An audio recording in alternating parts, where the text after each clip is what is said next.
Somebody said if you don't like playing with LeBron, you wouldn't like playing with Kobe. Bro, you guys got to stop these narratives, man.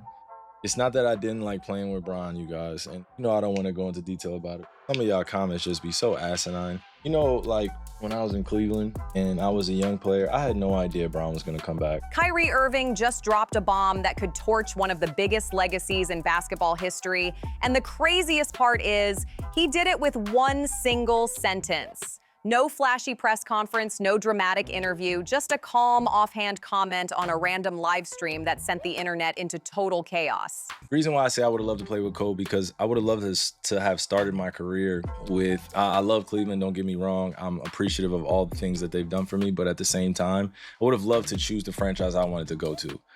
You know what I'm saying? I would have loved to develop next to some of my favorite players and some of my favorite people. Because being a young player, when you're on a team that's not winning a lot of games, there's a lot of bad habits that form. And that's what ended up happening to me when I was very young. I had a lot of bad habits. I was not a winner. I was not a good loser. The second he said it, LeBron fans went berserk. Comment sections turned into war zones, memes flew across every platform, and basketball Twitter started melting down. Because this wasn't just any former teammate talking, this was Kyrie Irving. The man who lived beside the king saw it all up close and apparently kept every single receipt. And the way he said it made it even more chilling. He wasn't mad, wasn't bitter, just stone cold. Looking straight into the camera, he calmly promised that after his playing days are over, the real story about what happened with LeBron is coming out. Then he added, "Trust me," with the kind of weight that makes you stop breathing for a second. That's not a threat. That's a man who's been quiet for too long and finally feels ready to talk. Within minutes, panic started flooding his comments. LeBron's most loyal fans knew exactly what he was hinting at. And that's what makes this whole thing explosive. Because if Kyrie's ready to unload everything he's seen behind those locker room doors, we're not just talking about drama, we're talking about rewriting history. Now, to really understand why that one sentence hit so hard, you gotta go back to where it all began, before LeBron ever returned to Cleveland. People forget this part, but Kyrie Irving never even wanted to be there in the first place. That's not hate, that's straight up reality. When he was drafted #1 overall in 2011, he didn't get a choice. The league told him where to go, and that was it. He landed in a city still recovering from the LeBron breakup, surrounded by a roster that had no plan, no spark, and no identity. Kyrie was this young phenom with handles from another planet. But every night, he was dragging a broken team through games that barely meant anything. And here's where the story turns dark. Kyrie recently admitted that those early losing seasons twisted his game in ways he didn't even like. He said he had to become selfish just to survive on the court, because there was nobody else who could put up points. Imagine that. One of the most skilled guards of his generation, forced to go solo because his team couldn't keep up. That frustration built up for years. And when LeBron finally came back to save Cleveland, Kyrie's story was already written in tension. And now, for the first time ever, he's hinting that we don't even know half of it. Kyrie didn't turn into a one-man show because he wanted to. He had to.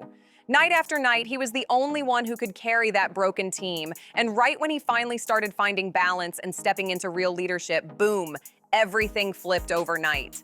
LeBron James announced he was coming back to Cleveland, and suddenly Kyrie's entire world got hijacked.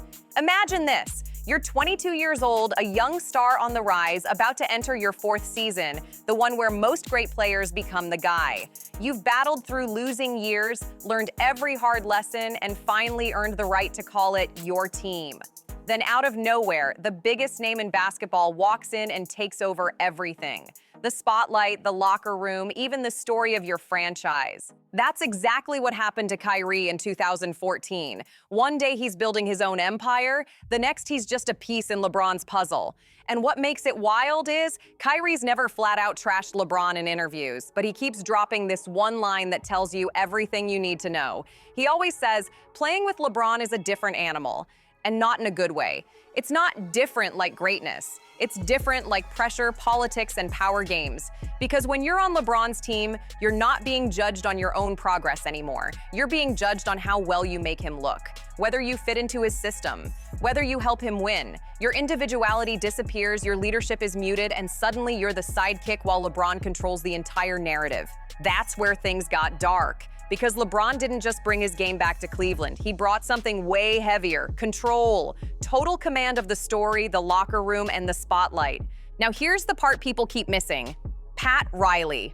That's the key that unlocks everything. Before Miami, LeBron was talented but unpredictable, emotional on the sidelines, quick to react, sometimes shaky under real pressure. Then he spent 4 years under Pat Riley's empire in Miami, and that changed everything. Riley drilled discipline into him, made him obsessed with structure, and turned him into a cold, focused machine who never cracked under heat. That Miami era produced the most polished LeBron we'd ever seen: professional, calculated, and always 10 steps ahead. But Kyrie's been hinting at something deeper, something way more unsettling. LeBron didn't just learn how to dominate on the court. He learned how to run the entire operation around him: the media, the press, the fans, the narrative. Pat Riley's system wasn't just basketball, it was brand management at the highest level. It taught LeBron how to protect his image, control the story, and shape perception, so no matter what happened on the court, he always came out looking like the hero. And that's the game Kyrie never wanted to play. When LeBron came back to Cleveland, he didn't just bring his talent, he brought the entire Miami blueprint with him. And Kyrie got a front row seat to what that really meant. He's hinted over the years that everything around LeBron is tightly managed, filtered, and spun long before it ever hits the public. Every headline, every quote, every behind-the-scenes story goes through a system designed to protect one name: LeBron James. Kyrie's talked about it: how stories get twisted off camera, how politics shape the locker room, how the narrative always finds a way to bend back toward one person. And that's when the game stopped feeling like basketball and started feeling like a machine. A powerful, unstoppable media engine that didn't care who got left behind, as long as LeBron stayed on top. Then came the moment that was supposed to change everything. Game 7 of the 2016 NBA Finals, Cleveland against Golden State. 53 seconds left on the clock. Tied game, the entire city holding its breath. Kyrie Irving steps back over Steph Curry. Swish. The crowd erupts. That shot didn't just win a game, it ended 52 years of pain. It was the moment Cleveland had been dreaming of forever. The city went crazy. Confetti, parades, tears. Kyrie had just delivered the dagger that sealed the deal. It was one of the coldest, most legendary shots in basketball history. That's the kind of play that should define a career forever, the type of clip kids grow up watching for generations. Except that's not how it played out. Because when Kyrie turned on the TV, he didn't see his shot. He saw "blocked by James" on repeat. Over and over, every sports channel, every highlight reel, every narrative focused on LeBron's chase-down block. Kyrie's game-winning three, barely mentioned. His defining moment vanished right before his eyes. And then came the final gut punch. LeBron goes on television afterward and says that championship made him the greatest player of all time. Not us, not we, not the team, him. Imagine that.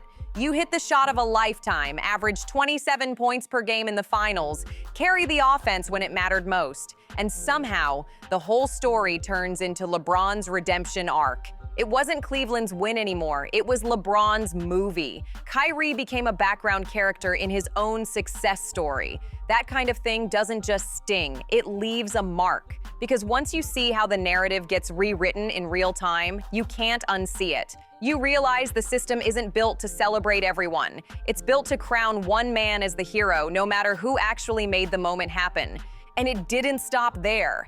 Fast forward to the 2017 finals. Kyrie's out there battling like a monster, dropping nearly 30 a night, going toe-to-toe with Kevin Durant while the Warriors are steamrolling everything in sight. But here's the twist. Durant was outplaying LeBron. Straight up. It wasn't even close. Still, when Cleveland lost, guess who got blamed? Not LeBron, never LeBron. Kyrie caught the heat, the role players got dragged, the coach took criticism, but LeBron walked away untouched, still the hero. It was the same old pattern: control the story, protect the image, keep the legacy spotless. And after living through all of that, Kyrie finally started to see the truth. This wasn't just about basketball anymore. It was about power, narrative, and who gets to own the story when the cameras stop rolling. But when you guys make it about one player, it is kind of just weird. You know what I'm saying? Like, it's not just one player that you have to promote. Like, we had like solid players on our team. when you're playing with somebody like Bron or somebody that you guys like to compare him to, it's a different animal. It's a different journey. You know what I'm saying? Like, you're automatically expected to be at the top of the charts, the top of the league. You know, every time you play with Bron, it's going to be a lot of media attention. It's going to be a lot of back and forth of narratives. It's going to be about a lot of spun narratives. It's going to be a lot of politics. It's going to be a lot of shit that a lot of people don't see in front of the camera. And for me, I was just a young person trying to figure it out. You know what I mean? It's not that I disliked playing with Bron at any time. It was just literally, it was my time to move on. And that's what people got to accept. They want a deeper, detailed dive in terms of what happened. It's like, it was my time to move on. Less than a month after that brutal finals loss, everything flipped again. And this time, it was pure betrayal. Suddenly, whispers started floating through the league. Kyrie Irving might be on the trading block. The same guy who hit the shot that brought Cleveland its first championship in over 50 years, the same guy who carried massive weight through back-to-back finals, was now being treated like the problem. Think about how insane that is. 1 minute you're the city's savior, the next you're just a trade piece in someone else's plan. Reports started leaking that LeBron's inner circle was quietly discussing options, like moving on from Kyrie would somehow make things better. It was like the 2016 championship never even happened. Fans joined the chaos too, acting like armchair general managers, firing up trade machines, debating who they could get in return. The disrespect was unbelievable. After everything Kyrie had done, they still made it seem like he was disposable. And that's when Kyrie finally snapped. He'd had enough. He walked into management's office and demanded a trade. No more politics, no more fake smiles, no more being treated like a side character in someone else's legacy. That single move made him the first superstar of LeBron's era to take back control of his own story. See, every other big name who played with LeBron either joined him willingly or got pushed out when their value started to fade. Dwyane Wade in his later years, Chris Bosh before his health problems, Kevin Love once his role shrunk. They all got absorbed or phased out quietly. But Kyrie, he did what none of them dared to do. He left by choice. He looked at that whole system, saw how it was built to keep one man in power and said, "I'm done." That was the moment he broke the illusion. The moment the basketball world realized the so-called LeBron ecosystem only works when everyone else plays their assigned role and accepts being replaceable. Kyrie refused to bow to that, and from that point on, he became public enemy number one. Then came the smear campaign, because make no mistake, this wasn't normal criticism. This felt calculated, coordinated, personal. Suddenly, every media outlet, every analyst, every podcast started tearing Kyrie apart. They questioned his leadership in Boston, saying the younger guys didn't respect him. They dragged his injuries, making it sound like he was choosing to sit out just to cause problems. They even attacked his personality, calling him weird, moody, hard to deal with. Overnight, the narrative flipped from Kyrie the hero to Kyrie the villain. Every time he struggled, the headlines screamed that he couldn't win without LeBron holding his hand. And here's the crazy part. None of it matched reality. He was still putting up elite numbers, still one of the most gifted scorers in the game. But the story had already been written, and no matter what he did on the court, he couldn't rewrite it. Because once you walk away from the system that controls the narrative, you stop being part of the fairy tale, and you become the threat to it. Then came the moment where everything in Kyrie's life seemed to explode at once. Public criticism, headlines, and endless debates surrounded him like wildfire. And this time it felt different. People weren't just questioning his choices, they were attacking who he was. Overnight, he went from being one of the most respected players in the league to one of the most polarizing. Comment sections turned into battlegrounds. Talk shows couldn't stop dissecting him. And suddenly Kyrie wasn't just a player anymore. He was a story, a headline, a symbol people could twist however they wanted. It stopped being about basketball and started being about control, about whether he'd finally bow to public pressure or keep walking his own path. And the craziest part? A massive chunk of that noise came from LeBron's fan base. People who treated Kyrie's independence like a personal insult, as if him standing firm somehow disrespected their favorite player's legacy. That level of obsession was on another level, bizarre, extreme, and honestly a little scary. And through all that noise, where was LeBron? Silent, completely silent. No support, no statement, no defense of his former teammate, just silence. And that silence spoke volumes. Because while LeBron stayed quiet, his fan base and media allies did the heavy lifting for him, dragging Kyrie through the mud, spinning stories, keeping the king untouchable. That's exactly what Kyrie meant when he talked about the off-camera politics. LeBron doesn't need to say a word. The entire machine moves for him. The media shapes the story, the fans protect his image, and he stays above the chaos, spotless and strategic. It's clean, efficient, and honestly ruthless. But here's the part that flipped the whole narrative. Kyrie didn't break. He didn't fold under pressure or let the noise define him. Instead, he doubled down and reinvented himself completely. When he landed in Dallas, he found something he'd been searching for his whole career: peace. Not the fake smiling for the camera's peace, but the real kind. The kind that comes from knowing exactly who you are. He started playing the most locked-in, balanced basketball of his entire career. Efficient, sharp, unbothered. He became a trusted veteran in the locker room, a mentor for young players, and a leader who didn't need validation from the spotlight anymore. The same media that once called him impossible to build around suddenly had to face the truth. Kyrie was proving them all wrong, one game at a time. And when Luka Doncic eventually got traded to the Lakers, Kyrie's confidence didn't shake one bit. No jealousy, no drama. He stayed focused and kept delivering. That's the kind of calm you can't fake. Every critic who said he couldn't coexist with other stars had to eat their words. Kyrie had finally rewritten his own story. He showed that it was never about talent or leadership, it was about power. The truth was, people didn't want him to succeed because his success exposed the game behind the curtain. The system built to protect one man's legacy, even if it meant burying someone else's.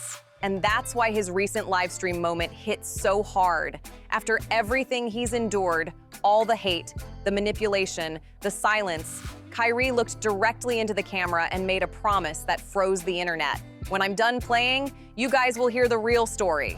Trust me, it wasn't a casual line or a cryptic tease.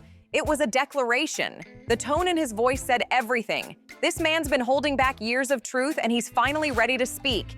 He's not planning a polished PR interview, not another surface-level podcast. He's talking about dropping everything, every hidden move, every conversation, every twist that the public never got to see. Then he said something that cut even deeper. No one could ever live in my shoes. No one could ever have anything legitimate to say about what they would have done. That line hit like a thunderclap. It wasn't arrogance, it was exhaustion. You could feel the weight of someone who's carried the pressure, the narratives, and the blame for far too long. Kyrie isn't warning anymore. He's promising. And when that truth finally comes out, it won't just shake the league. It might completely rewrite one of the most protected legacies in all of basketball. That tone in Kyrie's voice wasn't frustration. It was conviction. You could hear it, that "I'm not scared anymore" energy pulsing through every word. This wasn't a man venting. This was a man who knows things the rest of the world hasn't heard yet. He lived through moments that could completely rewrite how we see the entire Cleveland era if they ever came to light. And the way he said it, sharp, calm, fearless, you could tell he's done protecting other people's legacies at the expense of his own truth. The silence is over and the message is crystal clear. Kyrie's not covering for anyone anymore. So now the question isn't if Kyrie's going to talk, it's what happens when he does. Because LeBron's empire has always been built on precision. For years, the machine around him has been airtight. Every story crafted, every narrative shaped, every ounce of blame redirected somewhere else. It's been spotless, perfectly polished, strategically protected. But Kyrie's promise? It's the first real crack in that armor. The second he opens up, when he lays out the politics, the locker room tension, the behind-the-scenes deals that never made it to TV, LeBron's carefully built image could start shaking like never before. And that's the wild part. Kyrie didn't need a documentary or some massive PR rollout to make it happen. He did it with one sentence on a live stream. That's all it took. One calm, casual line that sent shockwaves through basketball media. Within hours, panic kicked in.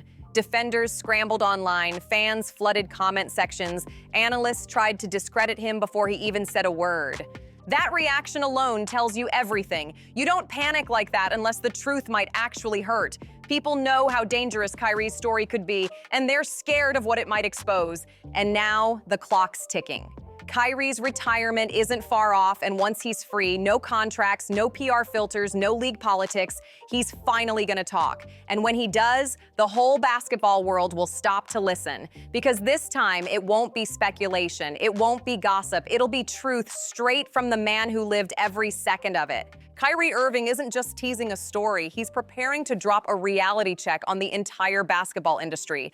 Every hidden decision, every twisted narrative, every detail that got buried, he's bringing it all to light. So when that day comes, you'll want to be ready. Because it won't just shake LeBron's legacy, it could change how we remember one of the most powerful eras in NBA history. If this story made you see what's really been brewing between these two giants of the game, hit that subscribe button now, because when Kyrie finally speaks, it's gonna be way bigger than anyone's ready for.